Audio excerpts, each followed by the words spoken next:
Tere ja Tervisetasku kuulaja ja vaataja. Täna alustame uue saatesarjaga, mis on kutsutud ellu Tervisetasku ja Eesti Hoolekandeasutuste Liidu poolt. Ja koostöös me püüame avardada, rääkida rohkem lahti sotsiaalteenustest, seal juures ka hooldekodusid. Ja mul on hea meel, et minu vestluspartneriteks on siis EHALi ehk Eesti Hoolekandeasutuste Liidu juhatuse liige Kristiina Ets ja Maire Koppel. Tere tulemast! Tere! Aitäh kutsumast! Saate ülesehitus ongi meil selline, et püüame sellises vabas vormis, et meie vaatajad, kuulajad saaksid rohkem kaasa mõelda ja siis panna ennast võib-olla ka nendesse olukordadesse, kus lähedased on mingis eluetapis. Aga alustuseks, et Eesti Hoolekandeasutuste Liit, et siin on nüüd kaks asja, et üks asi on see, et on üks organisatsioon, millest ilmselt väga paljud inimesed ei ole kuulnud.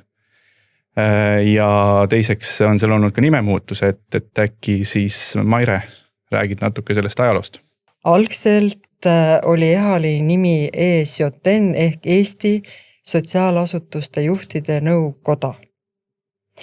Ja see rajati või loodi 1993 ja see loodi just hooldekoduasutuse juhtide poolt ja selleks, et organiseerida abivahendeid arenenud riikidest, saada koolitusi, saada kogemusi, sest et Eesti Vabariigi taasiseseisvumise järel ei olnud hoolekandes nii-öelda midagi, olid ainult voodipesu ja põrandaid pesti lappidega, et see, kuhu me oleme jõudnud, on ikka hästi hüppeline areng, et mõnedki lääneriigid on võtnud sellise arengu jaoks 50-60 aastat, meie oleme 30 aastaga jõudnud lääneriikide tasemele. Ja see on just tänu sellele, et on koondav organisatsioon, kes toob siis tarkust maale ja omal ajal tõi ka inventari maale. Ja miks me nime muutsime, et lihtsalt see sisu muutus, et kui omal ajal oli vaja juhtidel koonduda, et tuua tarkust ja abi maale, siis mingil hetkel on kaasatud kogu hooldekodu personal, kogu süsteem. Nii et tänane pealkiri Eesti Hoolekandeasutuste Liit ütleb meie tegevuse kohta rohkem, sest me teeme suvekoole hooldustöötajatele, kutsevõistlus hooldustöötajatele, tarkuse jagamine teenuste juhtidele, hooldusjuhtidele, asutuse juhtidele, et täna on meil see ampluaa palju laiem. Ja see algus oli siis millal? 1993. Nii et tegelikult on see päris eakas organisatsioon ja ütleme siis selle aja jooksul on palju ka läbitud. Et kindlasti hooldekodud ju, nagu sa ütlesid, tegelikult on ka reformi nii-öelda ju läbi teinud, et võrreldes see, mis oli 90-ndatel või veel varem versus täna.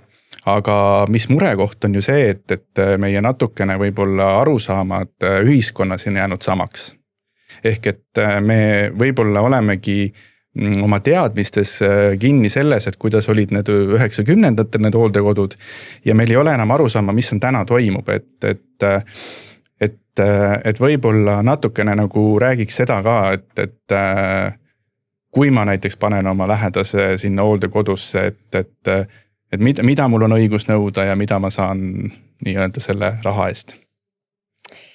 No nõuda võib kõike.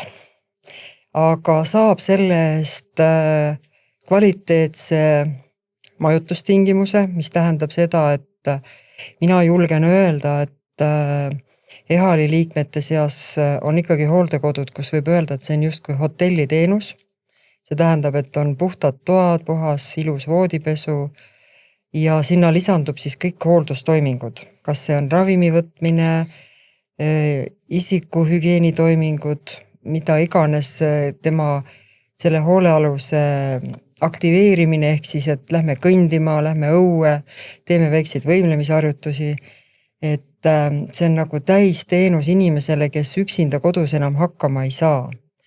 Ja täna on see hästi oluline just sellepärast, et lapsed, lapselapsed kas elavad Eestis, teises Eesti nurgas või lausa välismaal ja minu arvates on hästi mõistlik siis pigem oma eakas lähedane hooldekodusse viia, pakkuda seal talle teenust, kus on turvaline, kus on ikkagi soe toit 3-4 korda olemas, et me näeme inimesi, kes tulevad, on ütleme nii, et natuke nagu maha jäänud ja iseendaga hädas ja 2-3 kuud hooldekodus ja ta on hoopis uus inimene, kõnnib, naeratab, loeb, võtab osa ühistegevustest. Et inimene on ikkagi loodud olema teistega koos ja seda just hooldekodu võimaldab. Kristiina, tahad midagi täiendada? Ma võib-olla seda lisaksin juurde veel, et üks oluline asi, mis selle aja jooksul tegelikult ka nüüd on muutunud, on see, et hooldekodudes on õed. Et tervishoiuteenuse kättesaadavus on läinud paremaks ja võimalus tegeleda inimese terviseprobleemidega ka. Et see on kindlasti ka üks suur väärtus, mis viimase 10 aasta jooksul muutunud on. Et lisaks sellele, et väga palju pannakse tähelepanu just nimelt kvaliteedile selles, et kuidas inimestega toimetatakse, milline on nende elukeskkond, et just inimsõbralikumaks üha enam, et ei ole sellist haiglalaadset hooldekodu enam nii palju, nagu seda mäletatakse varasemast ajast. Et ei ole niisugune palatisüsteem, vaid pigem ikkagi minnakse nagu sellise, püütakse seda nagu kodu jäljendada, et tal ei jääks niisugust, ütleme siis tõesti seda külma või kõledat tunnet, mis võib-olla siis varasemalt 90-ndatel või isegi varem.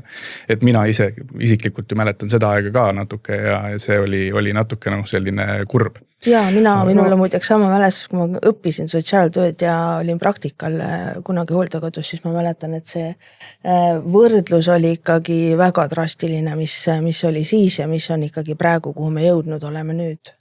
Aga see rahva mälu, et hooldekodu on üks haisev koht, et paraku see nagu väga visalt kaob, arvatakse ikkagi, et visatakse see memm nurka ja vabandust, väga kusehais on majas, siis täna ikkagi praktiliselt seda ei näe, et mina ei ole kohanud enam hooldekodu.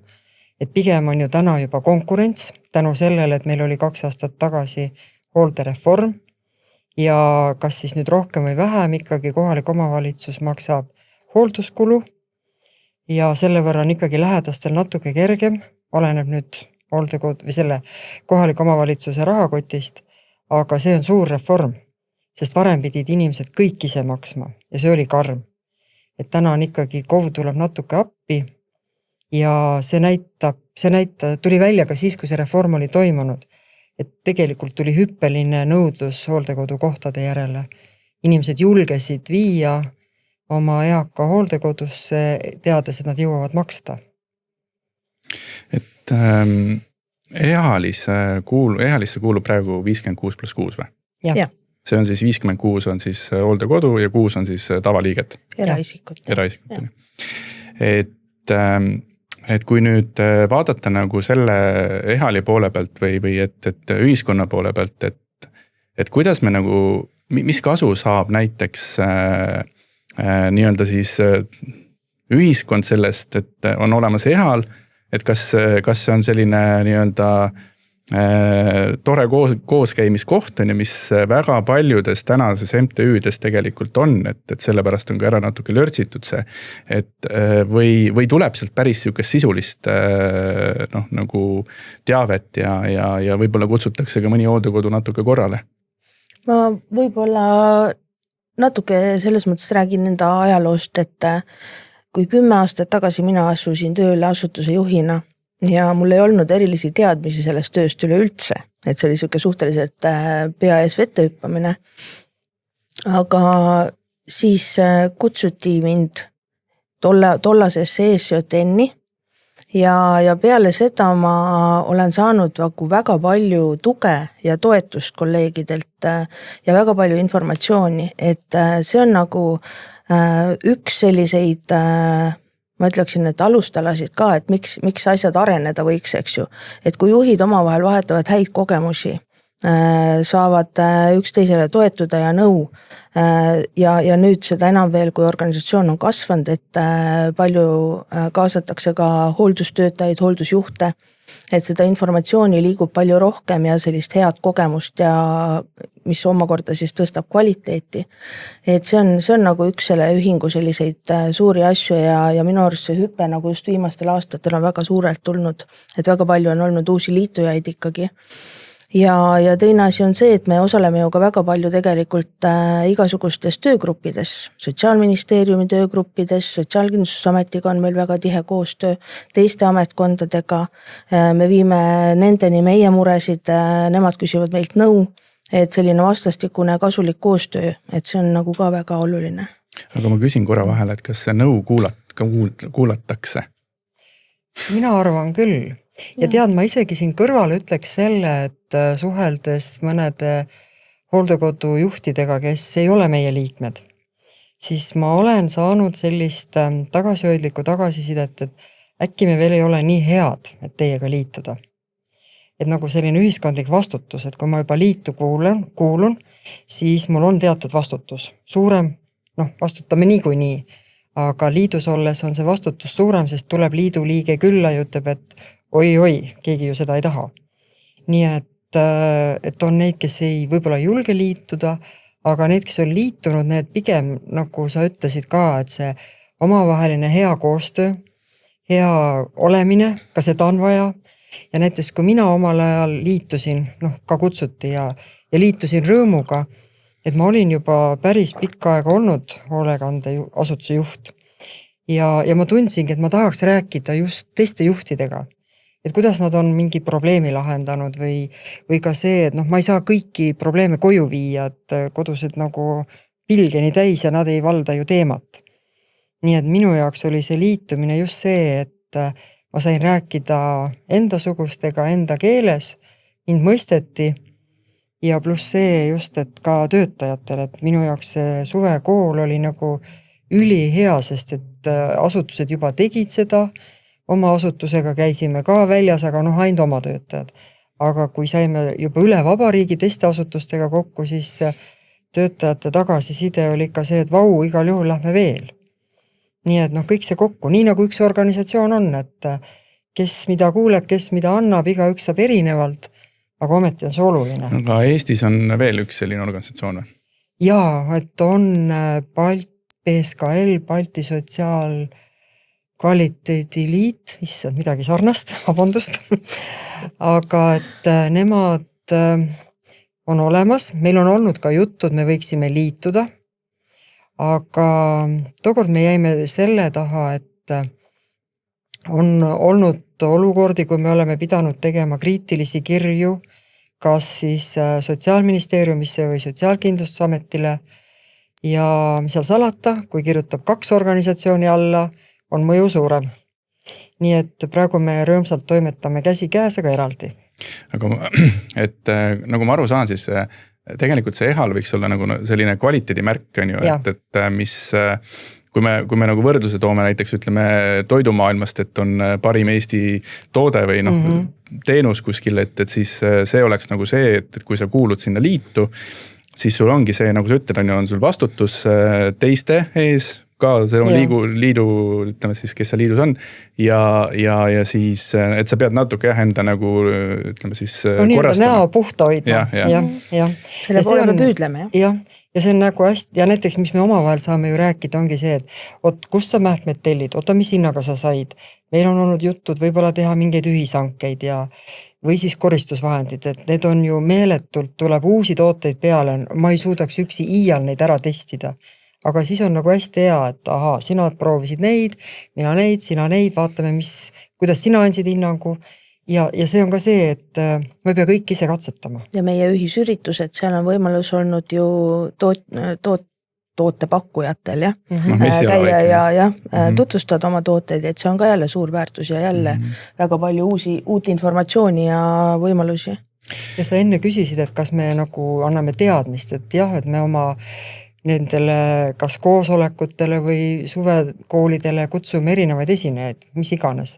Päästeamet, kui oli see tohutu koroonaaeg, siis saime jälle vahetada, et kui hulluks tasub minna, kus on terve talupojamõistus ja nii edasi, et kindlasti kutsume, sest et nagu Kristiina ütles, et ega ametid tegelikult hindavad ka meie poolt antud sisendit.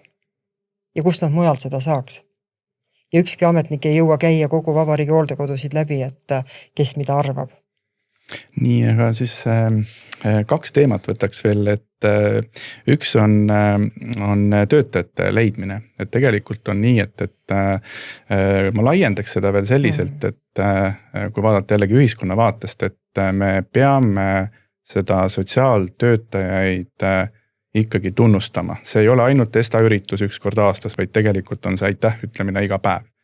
Ja loomulikult, kus see võib tulla see teisiti mõtlemine, mitte arusaamine, on ju ka see, et kõigil ei sobi ju kõik, on ju, et hooldajaid. Samas me ei saa panna ühte hooldajat ju 24/7 tööle.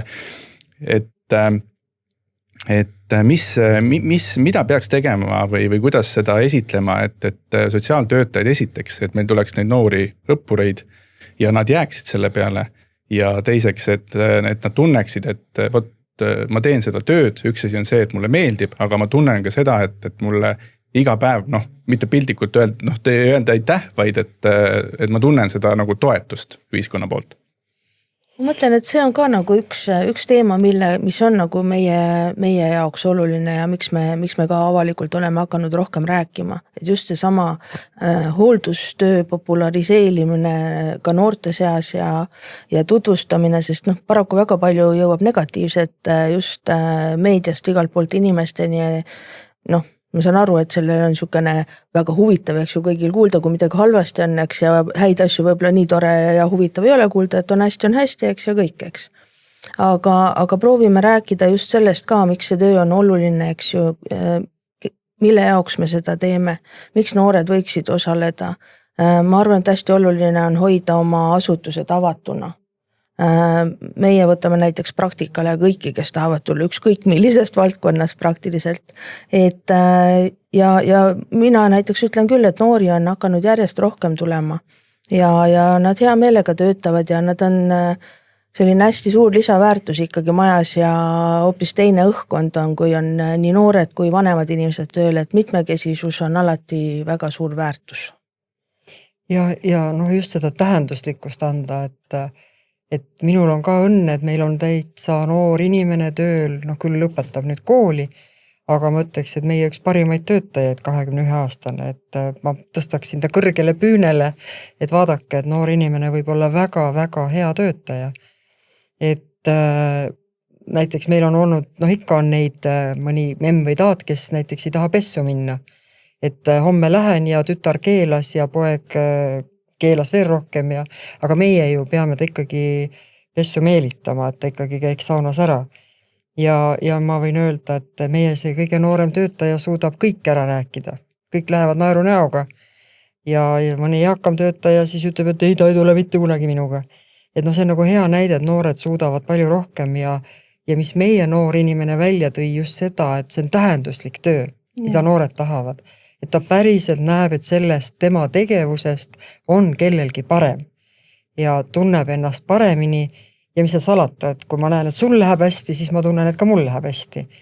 Nii et see väärtustamine, et seda me peamegi siin nüüd hakkama tegema, et hooldustöötaja ei ole nii nagu 30 aastat tagasi poolkatkine kittel seljas ja ikkagi lapp käes, vaid täna on kõigil ju töö juures asutuse poolt antud riided, mis reeglina on kõigil ühesugused, ikkagi mugavad, ilusad, puhtad ja tänapäevased koristusvahendid, lõhna eemaldajad. Et ma arvan, et üks põhiline kvaliteedi näitaja ongi see, et hooldekodus ei ole mingeid lõhnasid, kui siis ainult toidulõhnad. Et see on ka see, mis tegelikult on täiesti müüt, et mina kohtan seda päris tihti, et keegi tuleb hooldekodu kohta vaatama ja ütleb, issand, mitte mingit lõhna.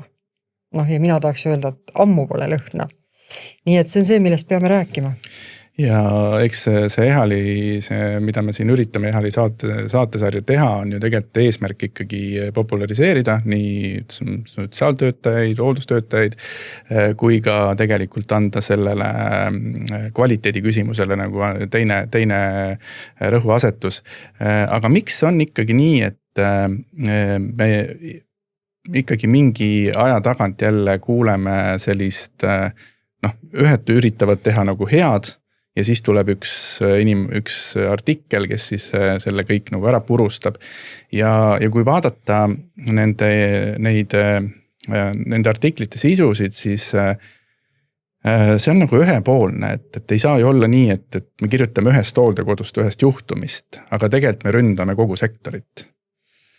Et kuidas me seda nagu, mis peaks nagu EHAL-i poolt äkki tulema nagu sõnum, et nii ühiskonnale, et nii ei saa, et kui leivakombinaadis ühes tehakse kõrbend leiba, siis ei saa öelda, et see teises ka sama asi on. Jah, see on selles mõttes, et kes teeb, sellel juhtub, eks. Et ma arvan, et iga asutus, kui ta käe südamele paneb, leiab mingi situatsiooni, mingi juhtumi, mida oleks saanud tunduvalt paremini lahendada.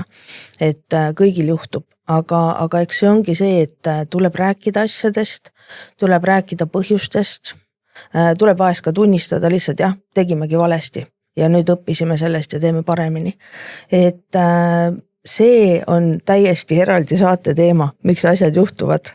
Et sellele on nii palju põhjuseid ja see ongi, jah, paraku niimoodi, et no mina näen nagu EHAL-i seisukohast, et mida me võiksime rohkem teha, kui rääkida, et millest ma unistan, on tõsta meie enda kommunikatsioonioskust. Sest kui mina neid kriitilisi artikleid või lugusid loen, kuulen, siis ma algpõhjusena tihti näen seda, et lihtsalt ei ole osatud ennast väljendada.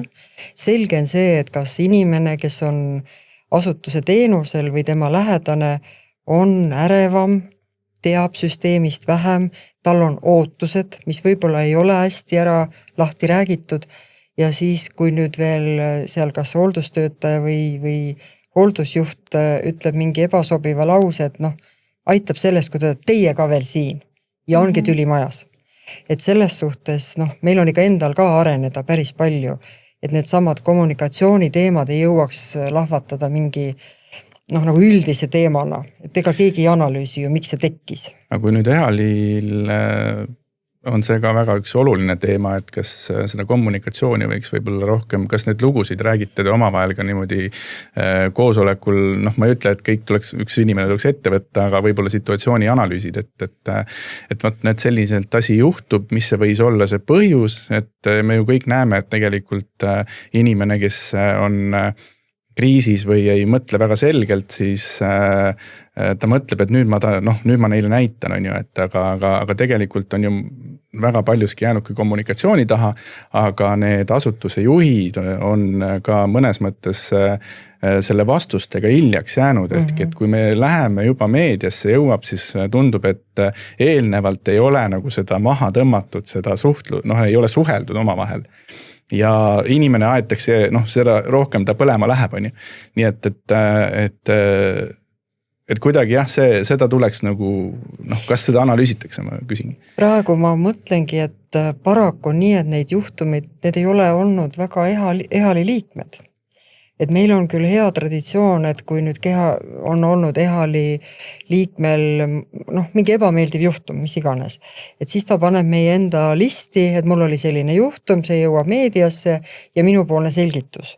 Et kui keegi küsib, kas Kristiina minu või kelle iganes käest, et me juba teame, aga sa võid meenutada, mulle ei meenu, et meie liikmetega oleks nüüd olnud, mis on iseenesest kurb, sest võib-olla me saaksime anda kohe lisaselgituse.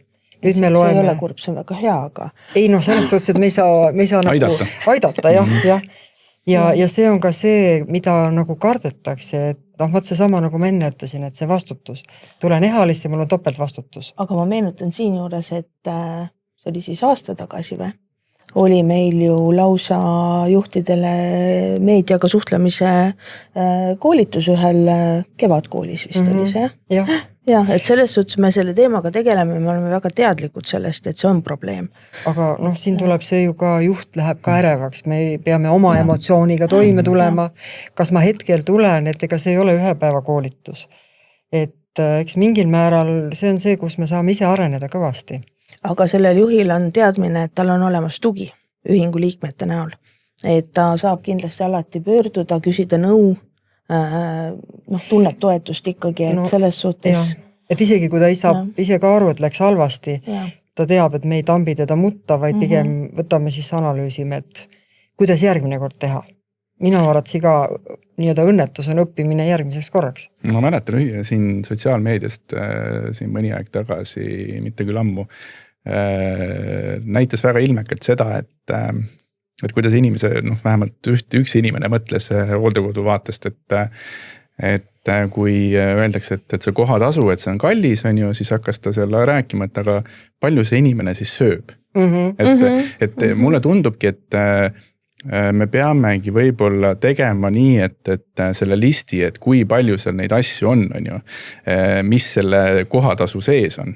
Nii et tegelikult Mairel on väga õige, et ma arvan, et see hotelli näide on väga hea, aga kui me nüüd selle niimoodi külmalt välja ütleme, siis tundub see nii, et ohoh, et hakkate nüüd nii järraks lähete. Aga tegelikult ongi nii, et hotellis on täpselt samamoodi, et seal on väga palju personali ja kõik ju tegelevad selle inimese heaks, et sa maksadki seda. Lisaks peab ju maja töötama, eks ole ka. Ja see on 24/7, et selles mõttes sinna tuleb leida töötajad ja seal kogu aeg on mingi küsimus, et isegi siis, kui sul maja ei ole täis, siis sa ikkagi ju need kulud, püsikulud sul ikkagi on. Et see tundubki, et inimesed mõtlevad, et nüüd nad küsivad, ma ei tea, sealt 1500 kuni 2000 ja peale, et kodus on ju üür, mis ta seal tõi, et 600 eurot on üür ja süüa tahab inimene 200 euro eest, et siis on ju 800, on ju. Aga tegelikult see ongi see, et sa ostad ju ennast välja sellest hooldusest. Sa enam ju siis seal ei tegele, sa käid ainult võib-olla viid talle piruka ja teed pai. Samas, kui ma kodus võtaksin endale teenindaja, eks ole, nagu on hooldekodus, hooldaja näol, siis tema tahab ju ka palka saada, siis tuleb ju kodus ka veel üks kulu juurde, eks. Ja ta tahab, et ta eest maksud ära makstakse, eks ole, ja kõik nii edasi, eks, et lõppkokkuvõtteks tuleb see kodu hind ikkagi sama ka, eks ju, kui me sama asja kodus teeks. Ma ütlengi, et lihtsalt, et see ongi see, kus meil see arusaam võib-olla natuke vildakas, me ütleme, et hooldekodu koht on kallis ja me juba selles mõttes ründame neid, et ta tahate nagu nii-öelda kiiresti rikkaks saada. Et see on võib-olla üks takistav asi, mis paneb kogu aeg nagu seda seletama, on ju hooldekodu juhte, et miks me seda hinda peame võib-olla tõstma, kui muud kulud ka tõusevad ees, et siis võib-olla sa ei saagi seda kulusid nii palju tõsta, kui tegelikult on, aga midagi pead sa tegema, on ju. Aga ma küsin, et palju kas meil on erasektorite hooldekodude osakaal kõrgem kui omavalitsuste oma Eestis? See oli... Ma nüüd viimast seisu ma ei tea, aga see oli hästi natuke erasektori poole. Aga hindade suhtes on hooldekodusid, mis on kohalik omavalitsuse omad ja hind on kallim kui erasektoris. Nii et hinnad ei ole küll niimoodi, et ainult erasektoris on kallimad. Et see mõlemat pidi võib nii ja naa olla, aga täna erasektor on tänu sellele hooldereformile kõvasti hooldekodu kohti juurde loonud. Et 12 000 peale kohta ja nad olid ka täidetud. Ma just eile vaatasin statistikat, et 0,1 kohta oli täitmata. See oli nüüd siis märtsi lõpu seisuga. Nii et siiski need hooldekodu kohad on täidetud ja vajadus on. Ja mulle meeldib näiteks, ma nüüd ei mäleta, mis riigis, aga seal on kord või selline reegel, et üle 120 koha ei tohiks hooldekodus olla. Millega ma olen väga nõus, et kombinaate nagu ma ei poolda. Aga see on iga ettevõtja enda teha ja kohalikud omavalitsused ilmselt suuremaid ei teegi. No tõenäoliselt siin on ka see nõudluse küsimus, eks ju, et need suuremad majad on ju tavaliselt suuremates linnades ka, eks ju, et reeglina on see. Ja maja ülesehitus, kas ta on tiibadena, korrustena või et ikkagi see inimkesksus jääks.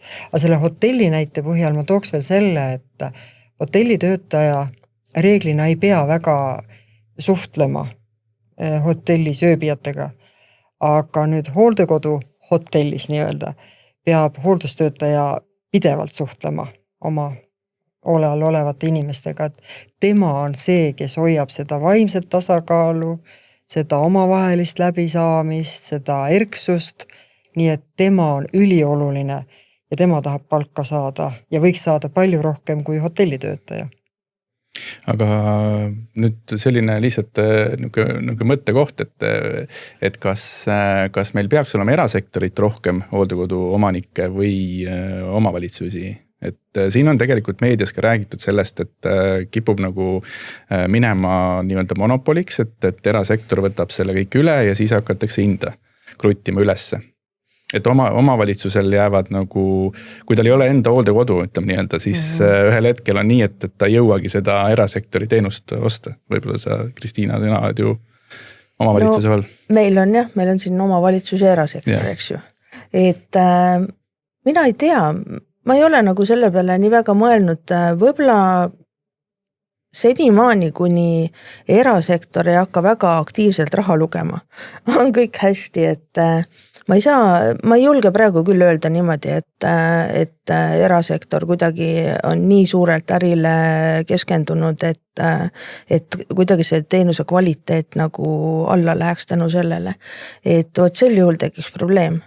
Et pigem mina arvan, et praegu me oleme kenasti selles seisus, et erasektor ongi tulnud ja võtnud selle osa, mis oli puudu, on selle ilusti ära täitnud, on loonud ilusad korralikud hooldekodud, eks ju, või siis korrastanud neid, mis ennem olid kehvad ja on ikkagi tulemused palju paremad kui ennem olid. Et selles suhtes minu arust on täiesti okei. Et omavalitsuste puhul ega omavalitsus ka kõiki oma hoolealuseid ühte patta tavaliselt ei pane ju, eks ju, et meie omavalitsuses näiteks on inimesed erinevates hooldekodudes ka, ei ole kõik ainult siin meie juures, et ja meie juures samas on jälle väga erinevatest omavalitsustest inimesi, et selles suhtes ma nagu praegu ei näe mingit probleemi selles. Ma arvan ka, et see täna ei ole, täna on pigem teema, et me enam-vähem oleme jõudnud nii kaugele, et me võiks hakata hooldekodudes spetsialiseeruma. Et on dementsusega, on dementsusega inimestele, on endistele või ka praegustele alkoholisõltlastele või üldse sõltuvusprobleemidega ja on nii-öelda erinevad, sest et täna, mis on minu jaoks päriselt mure on see, et ühes toas on endine koduperenaine ja endine alkohoolik. Mis ei ole ju üldse hea kombo. Aga kui ei ole spetsialiseerumist, siis hetkel oli seal toas vaba koht ja nii läheb. Või siis näiteks on väga, väga voodihaige inimene, eks see on siis täiesti siukse ikkagi veel üsna elurõõmsa ja liikuva inimesega koos, et see ei ole ka hea variant, et see spetsialiseerumine on oluline täna. Ja mis sa võid täiendada, aga mis mina olen tähele pannud, et kui tihti tulevad lähedased, et mu emale või isale koht üksinda tuppa, siis see sama ema või isa tuleb 3 päeva pärast või nädala pärast ja ütleb, ma tahaks ikka kellegiga koos olla. Toas on ikka hea juttu ajada ja keegi ikka hingab toas ja et see ei ole ka nagu müüt on selline, et kindlasti omaette tuppa. Kindlasti on neid, kes tahavad ja vajavad omaette, aga mina on päris paljud, kes just tahavad, et tahaks kellegiga koos olla. Nagu mul üks meemme ütles, et nii hea pikali olles räägid naabrinaisega juttu.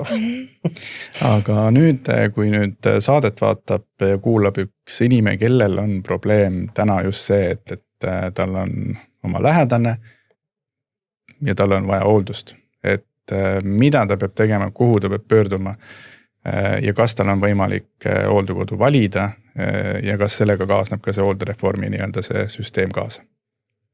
No mina ütleks kõigepealt võiks vaadata, et ehk saab veel abi koduhooldusest. Et võib-olla ei pea veel minema hooldekodusse, et võib-olla kohaliku omavalitsuse poolt korraldatud ka koduhooldus katab need vajadused. Kui ei kata, siis on ikkagi kohalik omavalitsus, sotsiaaltöötaja. Esimene, kes hindab ära selle abivajaduse, tuleb koju, hindab ära, kas milline on abivajadus ja siis reeglina, vist sa võid täpsustada, koos hakatakse vaatama siis, kus on hooldekodu koht, kui ruttu saab, kui kiiresti on vaja. No enamusel on ikka mingi oma nägemus juba olemas, kuhu nad väga tahaksid. Valida saab. Valida saab ja muidugi siin on hästi hea ja kindlalt soovitan, et kui vähegi võimalik, et käige vaadake ise see hooldekodu enne üle, mille te olete välja valinud või mida teile siis kohaliku omavalitsuse sotsiaaltöötaja pakub. Sest oma silm ja oma nina on ikka kuningas. Me kahjuks ei saa küll lubada, et selles kohas kindlasti kohta on. Seda me ei saa kahjuks lubada. Seal tekib mingid variandid, et selles mõttes, et ta ei jää nagu ikkagi nii-öelda tänavale, et see probleem ise, see süsteem töötab. Praegu me ei ole veel jõudnud sinna, et selles mõttes inimene kohe saab sinna, kuhu ta tahab, eks ju kahjuks ei ole, et neid kohti nii laialt võtta ei ole, aga ta võib ikkagi küsida ja proovida, et see on nagu kõige tähtsam. Ja on ka juhuseid, et et näiteks Tartu inimene tahaks Tartusse, aga Tartus kohta ei ole ja ta näiteks saab koha Põlvamaale ja 3 kuu pärast saaks ta Tartusse tulla. Ja ma võin jälle öelda, et tihtipeale see memm või taat ei taha enam ära tulla. Ta on seal Põlvamaal kohanenud ja tal on seal juba oma nii-öelda sõpruskond tekkinud, oma rutiin. Ja siis tulevad lapsed, ütlevad nii nüüd võtleme Tartusse, meile on nii mugavam ja tegelikult on see memmele või taadile hoopis halb. Et seal tasuks nagu lähedastel mõelda, et kelle järgi nad otsustavad, kas enda või oma ema-isa tahte järgi, et seda juhtub ka, et peale jääb laste tahe. Aga kindlasti inimesel on õigus valida, et omavalitsus ei saa talle öelda, kuhu ta peab minema. Tal on õigus valida ja ta võib minna kas oma omavalitsuse hooldekodusse või mõnda teise, kui tal see soov on. Ja omavalitsus siis otsustab vastavalt sellele, kas inimesel on hooldusvajadus selline, et ta vajab hooldekodu kohta või ei vaja, siis vastavalt sellele tuleb ka siis see toetus omavalitsuse poolt. Et näiteks Tartu linna siis inimesed on, viimati kuulsin niimoodi mööda minnes 85 hooldekodus. Et see näitab valikut. Ja tihti valivad lapsed näiteks Tallinnast hoopis Otepää, sest et nad puhkavad seal kogu aeg. Aga kas see kulunud lause või see reklaamlause, et pensioni eest hooldekodu koht, et kas see täna peab paika või tuleb ikkagi, nagu paljud ütlevad, et tegelikult tuleb neil ikkagi juurde maksta? Just jälle nägin statistikat, nägime, et keskmine pension Eestis 881 eurot. No päris suur. Ma ei usu, et see väga kõigil on. Keskmise, seal on sees kõik need autoritasud, tööstaasitasud, eripensionid, kõik need ilmselt tõstavad. Nii et tegelikult siiski peavad juurde maksma. Mis on veel hästi oluline ka, et kunagi võiks lahti rääkida, et mida hooldekodu hind sisaldab, sest see ei ole üks. Ühel hooldekodul on sees ravimid, transport, hügieenivahendid, teisel on sees ainult hügieenivahendid ja ülejäänud tuleb kõik juurde. Et see on nagu ka selline teema, mida võiks laiemalt rääkida, et inimesed oskaks küsida, mida see teenus sisaldab. Kodulehel tavaliselt see on üleval, mida sisaldab, aga kui seda nii põhjalikult ei loe, siis võib tulla üllatus. Et hooldekodu hind on näiteks 1500 ja sinna kõik lisandub. Või on hooldekodu hind 1450 ja kõik on sees. Nii et see võib väga erinev olla. Et korra seda dementsuse teemat, et see meil hiilib järjest jõulisemalt lähemale. Ilmselt on meil väga head ka diagnoosimised ja julgeme diagnoosida, sellepärast, et meil on need inimesi juba täna ka kuskile panna. Et mis seisukoht selle dementsusega täna, kuidas hooldekodud täna sellega hakkama saavad? Selles mõttes, et on hooldekodusid, kes ei võta vastu dementsusega kliente ja on neid, kes võtavad vastu. Ja see on täiesti okei. Et selles mõttes, kui hooldekodu ütleb, et ta ei saa võtta vastu seda klienti, siis ta ei saagi võtta. Ja see on täiesti normaalne, et selle peale ei tohiks pahandada, sellepärast, et see tegelikult on kliendi huvides. See tähendab seda, et ei ole vastavaid tingimusi, ei ole vastava väljaõppega võib-olla töötajaid, ei ole piisavalt töötajaid ja täpselt nii ongi.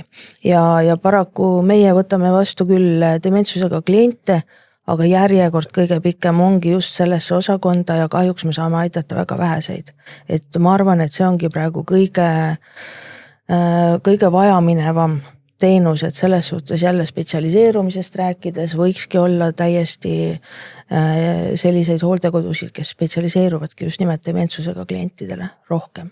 Et miks ei saa mõnikord võtta on see, et tema enda huvides pluss, kes on juba hooldusel.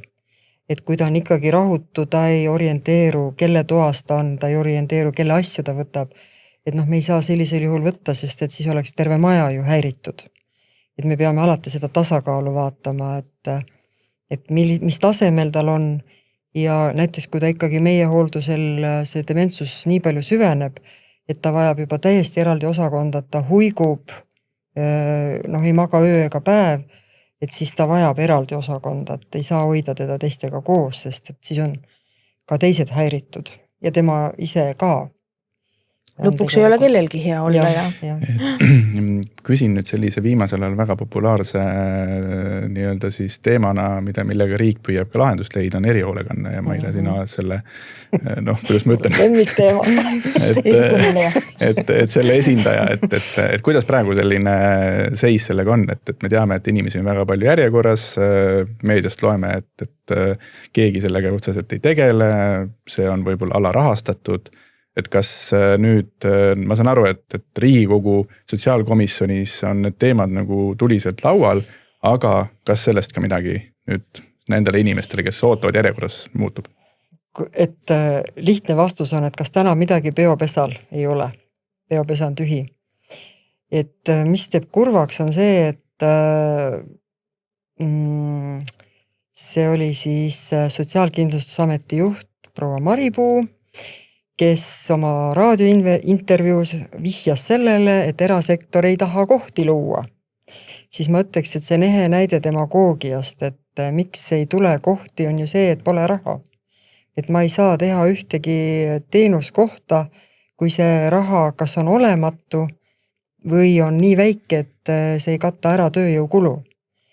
Et täna tõesti riik nagu üritab sellest mööda vaadata ikka veel, kuigi ta on laual, aga nagu siin viimane saade oli täistunnis, et see ei ole seksikas teema ja paraku see nii on ja mina selle peale ütleks, et see ei ole mitte 1-2 aasta tegemata töö, see on 10 aasta tegemata töö.